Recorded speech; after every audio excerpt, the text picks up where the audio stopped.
ไปพี่น้องเลยเนาะทางไอ้สร้างเพิ่นมาแล้วเป็นที่เรียบร้อยพี่น้องเนาะทางไอ้เพิ่นก็เข้ามาอีกเทื่อนึงพี่น้องเลยเนาะเพิ่นกำลังแต้มอยู่ลุงกันว่าให้เรามาไล่เบิ่งเครื่องเฮือนสาวของมีไม่สิเฮ็ดหลังคาเฮือนน้องเพิ่นเนาะพี่น้องเลยว่าให้อ้ายเราป้ามานั่งใกล้อันห่มมะเขือคืนแถวบ้านที่นี่เนาะเอาสบายดีได้เด้อสบายดีโดยต้องบอกต่อกลางแล้วก็มันไม่5 เมตรมันจะเป็น10 เมตรแล้วจะ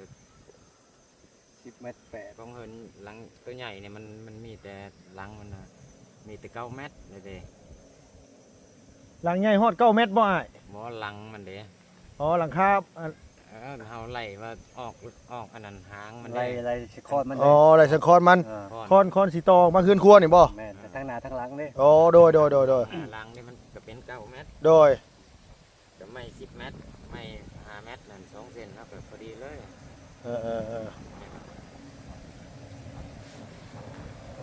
มันก็เพราะฉะนั้นพอซองมันสิใส่อยู่บ่ได้ใส่แล้วก็สองได้ใส่นั่นแหละใส่บ่ใส่เฮาสิเอาไม่ใช่แบบครับบ่ใส่แล้วบ่ได้ใส่แล้วสิเพิ่มตัวนี้เอาขอ2ตื่มอีกซองนี่มันคือ ว่าให้ตีแป้นอัดเด้มันก็บ่มีไม้ค้ำนะข้อสองมันทั้งผู้จักข้อสองอีกซ้ำในบ้านนี้นะมึนแล้วเฮาก็ได้มันแบบได้ข้อสองนะอ้ายนี่ไม่เฮาสิมากาดที่เสาตัวนี้ทางก็ต่างๆนี่เด้บรรตีไม่ข่าวลงมาแต่อันนั้นหลังมันนั่นตีไม่ข่าวลงมานี่บ่แม่นเลยเทิงค้างมันนี่นะเทิงคางนี่บ่แม่นเทิงคางกระเจ้าชนลากระเจ้าย้ายไม้ขึ้นไปเลยได้ตัดไม้ย้ายขึ้นไปเลยย้ายเฮาก็ต้องมีไม้วางมันต้องค้ำแต่ค้ำใส่ไม้อีกแม่นบ่แม่นกระถางบ่มีไม้ค้ำมันก็สิไม้ตัวนี้สิไปค้ำใส่มันจังว่าแล้วเฮาก็บ่ฮู้จุเจ้าออกจุเจ้าเป็นช่างจุเจ้านะนี่น้องบ่เป็นช่างมีแต่ว่าพอเฮาเฮ็ดยาวมาสิเด้เนาะแม่นล่ะ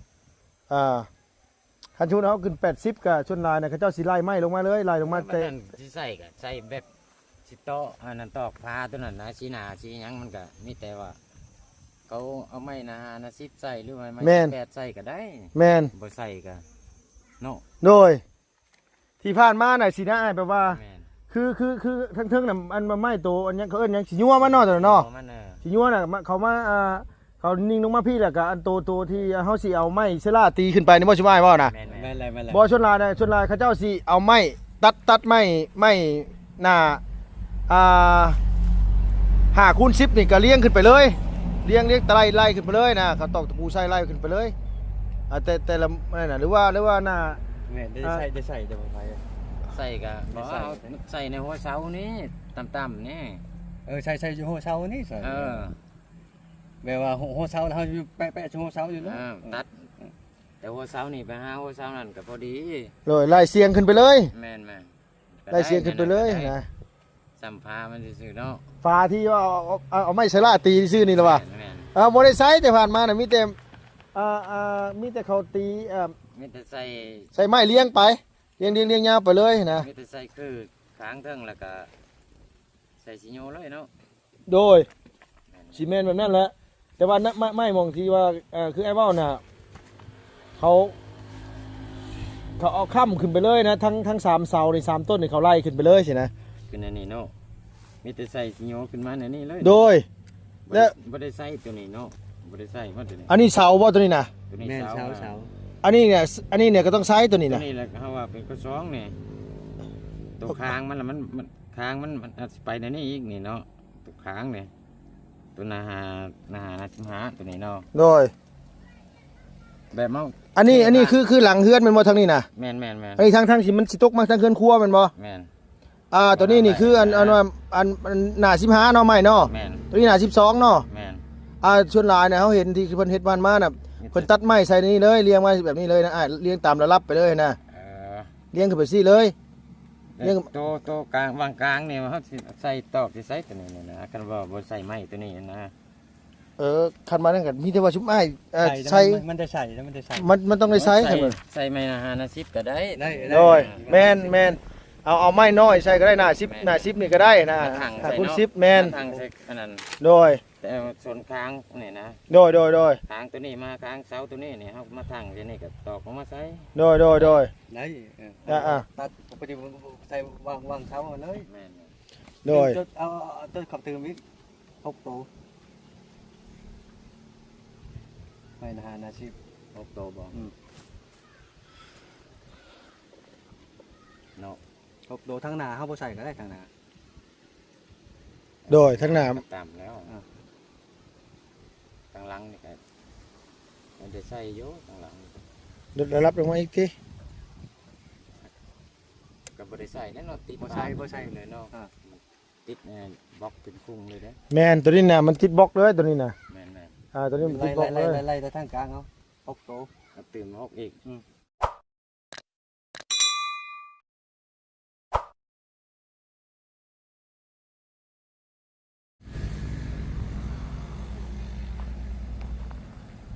ไปพี่น้องเลยเนาะทางไอ้สร้างเพิ่นมาแล้วเป็นที่เรียบร้อยพี่น้องเนาะทางไอ้เพิ่นก็เข้ามาอีกเทื่อนึงพี่น้องเลยเนาะเพิ่นกำลังแต้มอยู่ลุงกันว่าให้เรามาไล่เบิ่งเครื่องเฮือนสาวของมีไม่สิเฮ็ดหลังคาเฮือนน้องเพิ่นเนาะพี่น้องเลยว่าให้อ้ายเราป้ามานั่งใกล้อันห่มมะเขือคืนแถวบ้านที่นี่เนาะ มันแซ่บของแซ่บ เอาสบายดีเด้อเด้อสบายดีโดย ต้องเอาต่อกลางแล้วก็มันไม่5เมตรมันสิเป็น10เมตรแล้วเดี๋ยว 10 เมตร8 ของเฮินหลังตัวใหญ่เนี่ยมันมีแต่หลังมันนะมีแต่9เมตรเลยเด้ หลังใหญ่ฮอด9 เมตรบ่อ้าย บ่หลังมันเด้ อ๋อหลังคา เฮาไล่ว่าออกอันนั้นหางมัน ไล่ ได้ ไล่สคอร์มัน อ๋อไรสะคอนมันคอนสีตอกมาคืนครัวนี่บ่ แม่นทั้งหน้าทั้งหลังเด้ โอ้โดย หลังนี่มันก็เป็น9เมตร โดย ก็ไม่10เมตรไม่5เมตรนั่น2เซนครับพอดีเลย เออ มันก็โอ้ยเท่านั้นพอซองมันสิใส่อยู่บ่ ใส่แล้วก็2 ก็2ได้ใส่นั่นแหละ ใส่บ่ใส่เฮาสิเอาไม่ใช่แบบทำบ่ใช่บ่ใส่แล้วบ่ได้ครับ ใส่แล้วสิเพิ่มตัวนี้เอา ขอ2ตื่มอีก ซองนี่มันคือ มาให้ตีเป็ดอัดเด้มันก็บ่มีไม้ค้ำนะ ข้อ2มันเฮาบ่ฮู้จักข้อ2อีกซำในบ้านนี่นะมึนแล้วเฮาก็ได้มันแบบได้ข้อ2นะอ้าย นี่ไม่เฮาสิมากาดที่เสาตัวนี้ทางก็ทางนี่เด้ บันตีไม่ข่าวลงมาแต่อันนั้นหลังมันนั่น ตีไม่เข้าลงมานี่บ่ แม่นเล แม่ ย เทิงค้างมันนี่นะ เทิงคางนี่บ่ แม่น เทิงคางกระเจ้าชนลายกระเจ้าย้ายไม้ขึ้นไปเลยได้ตัดไม้ย้ายขึ้นไปเลย ยายเฮาก็ต้องมีไม้วางมันต้องค้ำแต่ค้ำใส่ไม้อีก แม่นบ่ แม่นกระถางบ่มีไม้ค้ำมันก็สิไม้ตัวนี้สิไปค้ำใส่มันนี่ จังว่าแล้วเฮาก็บ่ฮู้จุเจ้าออกจุเจ้าเป็นช่างจุเจ้าแล้วนี่น้องบ่เป็นช่างมีแต่ว่าเพราะเฮาเฮ็ดยาวมาซี่เด้เนาะ แม่นแหละ คันชุนเขาขึ้น80กับชนลายนะเขาเจ้าสิไล่ไม้ลงมาเลยไล่ลงมา มัน แต่ นั่นสิใส่ก็ใส่แบบสิโตะอันนั้นตอกผ้าตัวนั้นนะสีหนาสีหยังมันก็มีแต่ว่าเขาเอาไม้นะฮะนะซิดใส่หรือว่าไม้แปดใส่ก็ได้ แม่น บ่ใส่ก็เนาะ โดย ที่ผ่านมาน่ะสินะอ้ายแปลว่า แม่น คือทั้งน่ะอันมาไม้โตอันยังเขาเอิ้นหยังสิยัวมาเนาะตัวเนาะ มัน สิยัวน่ะเขามาเขานิ่งลงมาพี่แล้วก็อันโตที่เฮาสิเอาไม้เสลาตีขึ้นไปนี่บ่ใช่ไม้บ่น่ะ แม่น แม่นเลย บ่ชนลายน่ะชนลายเขาเจ้าสิเอาไม้ตัดไม้หน้า5 คูณ 10นี่ก็เลี้ยงขึ้นไปเลยเลี้ยงตะไล่ขึ้นไปเลยนะเขาตอกตะปูใส่ไล่ขึ้นไปเลยแต่ละนั่นน่ะหรือว่าหน้า แม่นได้ใส่จะบ่ไป ใส่ก็บ่เอาใส่ในหัวเสานี้ต่ำๆนี่ ใส่อยู่หัวเสานี่ใส่แบบว่าหัวเสาแล้วเฮาแปะหัวเสาอยู่แล้ว ตัด แต่หัวเสานี่ไปหาหัวเสานั่นก็พอดี เลยไล่เสียงขึ้นไปเลย แม่น ไล่เสียงขึ้นไปเลยนะ สัมภามันซื่อๆเนาะ ฟ้าที่ว่าเอาไม้สลาตีซื่อนี่ล่ะว่ะ แม่น บ่ได้ใช้แต่ผ่านมาน่ะมีแต่มีแต่เขาตีมีแต่ใส่ ใส่ไม้เลี้ยงไปเลี้ยงยาวไปเลยนะ มีแต่ใส่คือค้างเทิงแล้วก็ใส่สิโยเลยเนาะ โดยซีเมนต์แบบนั้นแหละแต่ว่าไม่มองที่ว่าคือไอ้เว้าน่ะเขาเอาค่ำขึ้นไปเลยนะทั้ง3เสาใน3ต้นนี่เขาไล่ขึ้นไปเลยสินะ ขึ้นอันนี้เนาะมีแต่ใส่สิโยขึ้นมาในนี้เลย โดย และบ่ได้ใส่ตัวนี้เนาะบ่ได้ใส่ว่าตัวนี้ อันนี้เสาบ่ตัวนี้นะ ตัวนี้ แม่น เสา เสา อันนี้เนี่ยก็ต้องใช้ตัวนี้ ตัว นะ นี้แหละเขาว่าเป็นกระซองนี่ตัวค้างมันละมันค้างมันอาจสิไปในนี้อีกนี่เนาะตัวค้างนี่ตัวนาหาสิหาตัวนี้เนาะ โดย แบบเมา อันนี้คือหลังเฮือนมันบ่ทางนี้นะ แม่น อันนี้ทางสิมันสิตกมาทางเฮือนครัวแมันบ่ แม่น ตัวนี้นี่คืออันหน้า15เนาะไม่เนาะ แม่น ตัวนี้หน้า12เนาะ แม่น ส่วนหลายเนี่ยเขาเห็นที่เพิ่นเฮ็ดบ้านมาน่ะเพิ่นตัดไม้ใส่นี่เลยเรียงมาแบบนี้เลยนะเรียงตามระดับไปเลยนะ เออ เรียงขึ้นไปซี่เลย เรื่อง ตัวกลางวางกลางเนี่ยเขาสิใส่ตอกสิใส่ตัวนี้นะคันว่าบ่ใส่ไม้ตัวนี้นะ คันมานั่นก็มีแต่ว่าชุบไม้ใส่ มันจะใส่แล้วมันจะใส่ มันต้องได้ใช้ครับ ใส่ไม้นาหานา10ก็ได้ โดยแม่นเอาไม้น้อยใส่ก็ได้หน้า10นี่ก็ได้นะ ถัง ถ้า ใส่ คุณ เนาะ 10แม่น ถังใส่อันนั้น โดย แต่ส่วนค้างนี่นะ โดย ค้างตัวนี้มาค้างเสาตัวนี้นี่เฮามาถังเดี๋ยวนี้ก็ตอกออกมาใส่ โดย ได้ ตัดปฏิบัติใส่วางเท้าเลย แม่น โดย เอาต้นขับตืมอีก6โตไม่นานนะสิ 6โตบ่เนาะ 6โตทั้งหน้าเฮาบ่ใส่ก็ได้ทั้งหน้า โดยทั้งหน้า ตามแล้วทางหลังนี่ก็มันจะใส่อยู่ทางหลัง ได้รับลงมาอีกที ก็บ่ได้ใส่แล้วเนาะติด บ่ใส่ เลยเนาะติดบล็อกเป็นกุ้งเลยเด้ แม่นตัวนี้น่ะมันติดบล็อกเลยตัวนี้น่ะ แม่น ตัวนี้มันติดบล็อกเลย ไล่แต่ทางกลางเฮา6โต เอาตื่นมา6อีกนาหา15เนาะ เอาหน้านะ10ก็ได้ นาหานา10เนาะ หน้า12นี่ก็ได้เดี๋ยวหน้านะ10ก็ได้ ไม่น่ะจังไดก็สั่งมาบาทเดียวจังไดก็บ่เป๊ะอยู่แล้วไม่น่ะที่ผ่านมาก็ได้มันมีขาดมีเหลืออยู่แล้วนะมัน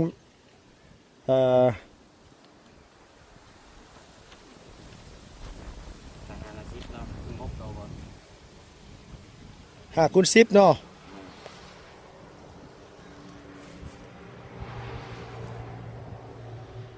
ใส่พอดีมัน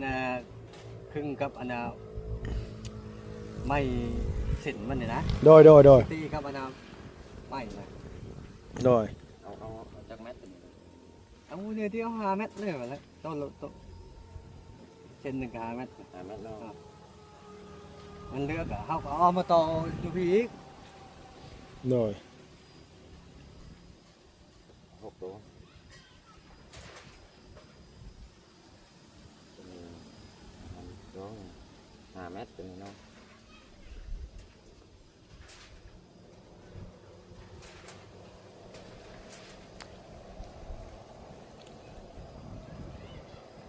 ตัวนี้6 เมตรเนาะ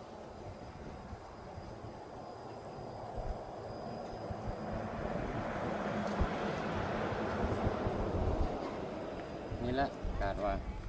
คิดประมาณนั้นเนาะอันไม้ตัวนี้นี่เดี๋ยวไอ้สร้างมาพี่แน่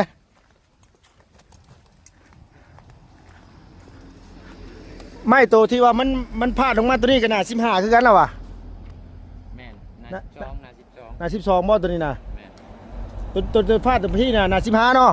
เสาใหญ่นี่เนาะหรือว่าเอา12บ่แม่นเอา15บ่ 12เบิดไหล12เบิดได้ อันน่ะ15มีแต่ไปทางยาวทั้งนั้นซื่อบ่ แม่น อ๋อโดยเขาคิดว่าทั้งนี้กันเขาคิดว่าทั้งนี้กันหนา15ทั้งนั้นกันหนา15บ่แม่นมาเนาะ นอกนะ ตัวนี้เอาหน้า15ตัวนี้ โดยทั้งนี้หนา15แต่ยาวมาทั้งนี้บ่แม่น15บ่ หน้า12 อ่า คันว่ามักหน้า15กับเปลี่ยนเอา เปลี่ยนเอาหน้า15เลยก็ได้ไอ้เอ้ย อ่า ที่เขาเว้าน่ะที่เขาเว้าว่าหน้า12น่ะเขาคิดว่าตัวที่สิเอาขึ้นโครงหลังคาพุ่นและอันตีไม้18ใส่หัน ตัวนั้นแหละน่า12น่ะ ตัวนั้นหน้า12แต่ว่าตัวนี้หน้าที่ ตัวนี้น่ะ กอดหัวเสานี่หน้าเนาะหน้า15เนาะ อ่า โอเคนั่นแหละกอดหัวเสาทั้งหมดนี่ ใส่วางนี่เนาะ โดยวางนี่ถ้าวางไปพุ่นน่ะหน้า15เบิดเลยเนาะ แม่น ทั้งว่าอันตัวติดเสานี่หน้า15เบิดเลย เติมที่6เป็น6โต๊ะเนาะ แม่นแล้วมั้งสิแม่นบ่ แม่น ทั้งยาวทั้งอันนี้เอาเฮาที่กอดหัวเสานี่มันเอาหน้า15เบิดเลยนะทั้งเฮือนครัวทั้งนั้นทั้งนี้น่ะหน้า15เบิดเลย แม่น แต่ทั้งเทิงขึ้นไปน่ะหน้า12 แม่น และจัง มี อ่า แต่ตัวนี้แหละน่า15 โดยนิ่นตัวล่างในหน้า เปลี่ยตัว 15 10นี่นี่ โดย เปลี่ยนหน้าหน้า10นี่ ฮอนเดดมาพี่ก่อนพี่น้องเอ้ยให้เรามาไล่เบิ่งไม่ให้ว่ามันสิตกอยู่เท่าใดคิวหนึงนี่ประมาณ 6-7 ล้านคิวหนึงโดยนี่แหละนั่งนี่แหละแนมเบิ่งน้ำกัน โดยคือตัว เริ่มครับประเทศโดนเลย เข้าใจเราที่น้องว่านะอันที่กอดเบดทุกต้นเลยนะหน้า15เบดเลยเนาะ แม่น เอาตัวขึ้นไปนะอันนั่นน่ะเขาเอิ้นสิญัวแมันบ่อ้ายตัวขึ้นไปสิญัวหน้า12แมันบ่ แม่น นั่นแหละโอเคตามนั่นแหละ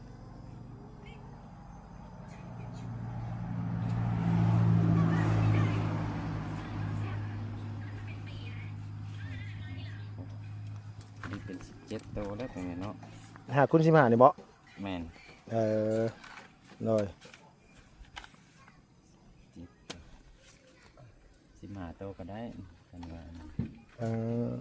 เพื่อไว้เนาะ เพื่อว่าเพื่อแล้วว่าเฮ็ดดังมันนำมันได้ โดยแม่นเพื่อเฮ็ดดังนำ17โตะหน่อยเนาะ แม่น โดยเฮ็ดดังขึ้นไปพี่น้องเอ้ยดังนี่สิเอาขึ้นไปประมาณ80นี่ก็พอแล้วเม็ดหนึงมันสูงโพดหัวดังมันนี่เจ้าว่าบ่ว่า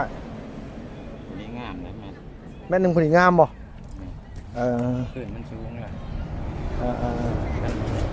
หน้าตั้งมันก็บ่งามเลย เออ พื้นมันก็80เลยครับมันขึ้นไป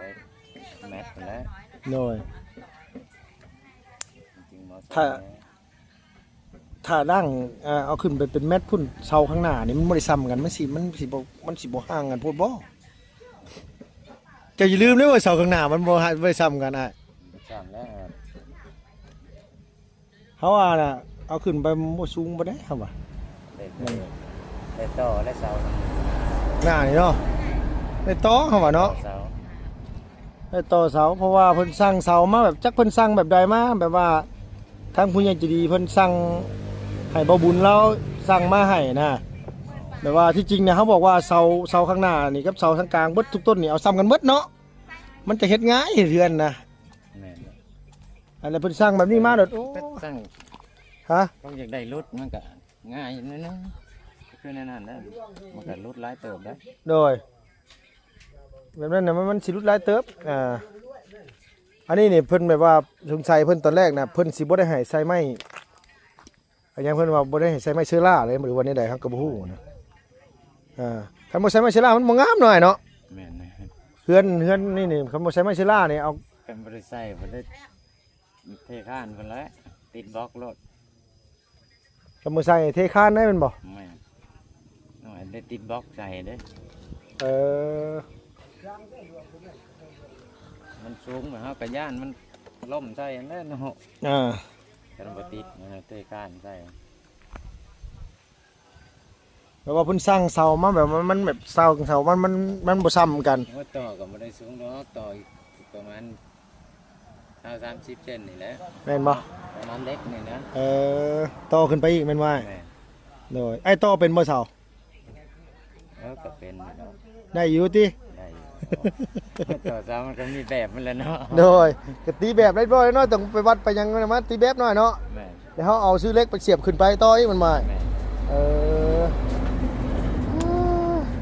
เสาน่ะมันเพิ่นสั่งมาแบบว่าเพิ่นสั่งแบบข้างหน้าแบบนึงข้างหลังแบบนึงสินะเพิ่น ไปก็รู้จักว่าอยากได้รังว่ามันจะให้มันรุดซำนี้แหล้วเนาะคันว่าอยากได้สูงน่ะปั๊บขึ้นอีกหน่อยหนึงก็บ่ได้เนาะ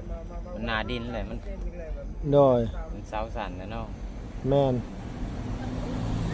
คือแบบว่า ปลาเขาจบเกินไปผัดวิทย์นาดินไม่ได้เนาะ โดยอาสมมุติว่าแม่นอยู่คันแบบว่าเฮาอันว่าบ่ได้ใช้ไม้สุภาษิลาน่ะมันสิรุดกันพอดีงามเลยหน่อยเนาะ แม่น คันบ่ได้ใช้ไม้ภาษิลานี่รุดกันพอดีงามเหือน แต่ว่าอันนี้บัดจักสิถามอ้ายแล้วก่อนมาแล้วสิให้เฮ็ดแบบใดคันว่าบ่ใช้ไม้ภาษิลานี่เฮาต้องเทคานน้ำเทิงหน่อยเนาะ แม่น แม่นเนาะ เทข้านแล้วมันจะติดบล็อกได้ โดย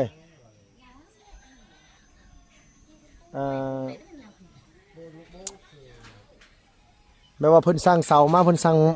มาสันยาวแหละมันก็เลยแบบว่าคันเฮาสิเอาไม้พาเซล่าขึ้นไปอีกตัวทั้งหน้านี่แฮงสิห่างกันเฮาว่าเนาะ แม่น มันแฮงสิห่างกันเพราะว่าหยังเพราะว่า มันต้องเฮ็ดดั้งขึ้นไปอีกน่ะใช่ตรงนี้มานี่อยู่เฮ้ยน้องมาปรึกษากับไอ้สร้างแล้วเนี่ยมึงเนี่ยเฮ็ดเสาเนี่ยเฮ็ดแบบประมาณไหนสั่งไม้สั่งตอกมาคันสมมุติเฮาเทคานเนี่ยเฮาก็ต้องใส่ไม้คือเก่าแน่นอนเนาะ จะได้ใส่ครับ ใช้ไม้กอดคือเก่าเนาะ บ่เทข้านจะบ่ได้ใส่แล้ว บ่ใช่บ่ แม่น อืมเดี๋ยวก็เฮามุงเลยบัดเนี่ย จะใส่ทั้งนั้นแหละสิโยมันนั่นแหละ ใส่สิยัวอย่างเดียวเนาะ แม่นกับไม้ขาว แต่ว่า ใส่ คันสมมุติว่าเฮาเทคานเทิงนี่คือไม้ที่เฮาสั่งอันน่ะ15นี่ตัวที่ย่านี่บ่ได้ใช้แล้ว บ่ได้ใส่ เออแต่ว่าแบบนั้นมันต้องก่อก่อนแม่นบ่ ก่อก่อนกันกันบ่ก่อก็ได้ก็ว่าเทเทิงเลยก็ได้ เท เอาแล้วมีแต่เอาลักหลายแล้ว รักไม้ใช้ไม้หลายติ ไม่ค้ำมันนั่นแหละ เพราะว่าเสาเฮือนเนี่ยเพิ่นสั่งมามันผิดเลยน้องคันสมมุติว่าเฮาบ่ใช้ไม้พาเซล่าคันสมมุติว่าใช้สิยัวขึ้นไปอีกฮะเฮือนโตน่ะข้างหน้าพี่นี่สิมันบ่ถึงมันต่ำโพด ได้นะไม่ได้ขโมยเนี่ย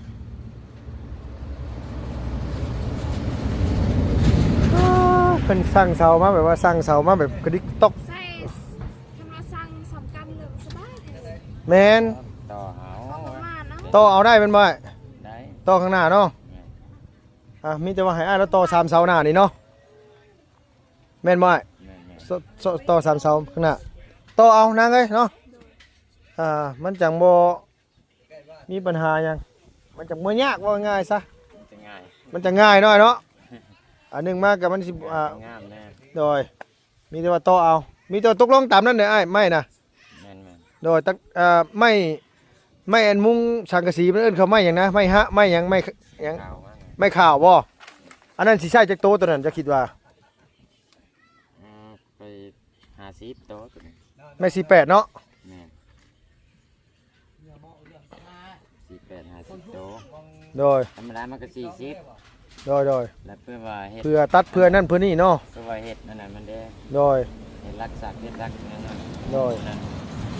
ก็ แอมเวลาถ้า นั่งไปซื้อเอ็มร้อยมาให้อ้ายนั่นก็หลับไป เพื่อว่าแอมตัวนั้นเลยเริ่มติดโต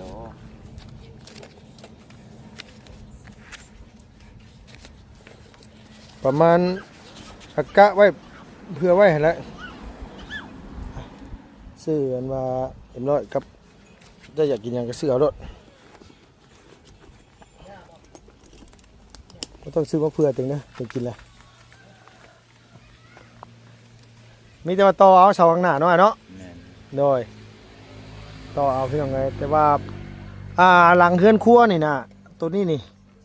เฮาก็บ่อยากให้มันรุดลายปานใดนะ จะได้ต่ออีก แม่นบ่สร้างเพิ่นสร้างเสามาพิษแต่มันก็เลยแบบว่ามันพลีกระเทินแบบคันโมโตอนี่มันสิเตี้ยโพดหน่อยเนาะ แม่น โมเตลมันเตี้ยโพดอีกคือเล็กนี่มันบ่ใช่ปัญหาบ่สมมุติเฮาซื้อเล็กมากอดขึ้นใหม่นี่บ่ใช่มีปัญหาเนาะเอาเทถมเนาะ บ่มีปัญหาดอกเป็นเงิน เออ เงินไปก็ต่อเบิด เพราะว่าเพิ่นสร้างเสามาพิษแต่ตอนแรกผู้พี่น้องเลยเนาะทางกันว่าผู้ใหญ่เพิ่นสร้างให้บ่บุญสารวัตรสั่งมาแบบจักสิว่าจังไดมันสั่งมาพิษแหละ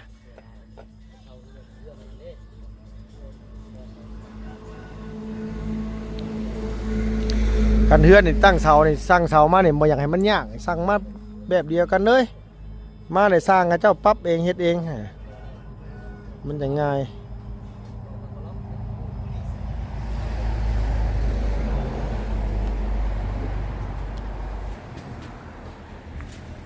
โอ้ยเนาะมัน ผิดแต่ตอนแรกผู้เพราะว่าลุงบอกอยู่ว่าสร้างเสาเนี่ยเพิ่นคือบ่สร้างมาระบบเดียวกันเลยสุดว่า4เมตรกับ4เมตรซ้ำกันบ่เลย5เมตรกับ5เมตรซ้ำกันบ่เลยนะอันนี้มันนี่ขึ้นไปอีกมันต้องได้ใส่ดั้งขึ้นไปอีกกอดขึ้นไปอีกเพราะว่าทางหลังมันแห้งเตี้ยบัดนี้ทางหลังมันแห้งสั่งมาแบบสั่งมา3เมตรมันแห้งสั่นเขาแบบว่าเพิ่นตั้งเสาเนาะเรื่องเนาะเพิ่นแบบว่าจักเพิ่นสิออกแบบใดนะพี่น้องเอ้ยทางผู้ใหญ่เพิ่นว่าสร้างเสามาตอนแรกนี่เนาะเพิ่นบ่ได้อยู่หน้างานเนี่ยเพิ่นบ่เข้าใจนะมันก็เลยออกมาแบบว่ามันเกิดสิแหละแบบว่ามันไหลยากมันเฮ็ดยากมันบ่เสมอภาคกันมันบ่ซ้ำกันถ้าได้ต่อมาก็ต่อขึ้นมาเป็นเม็ดพุ่นละข้างหลังพี่ก็ได้ข้างหน้าก็ต่อคือกันเนาะอันนี้แต่ว่าถ้าติดตามเบิ่งไม่ตอกขอกตามาพูดได้พี่น้องเลยเนาะอันนี้เลยก็ตาเบิ่งน้ำกันอีกเทื่อนึงจักมือใดสิแล้วพี่น้องเลยเนาะทาง FC เพิ่นก็ยังเว้าอยู่ว่า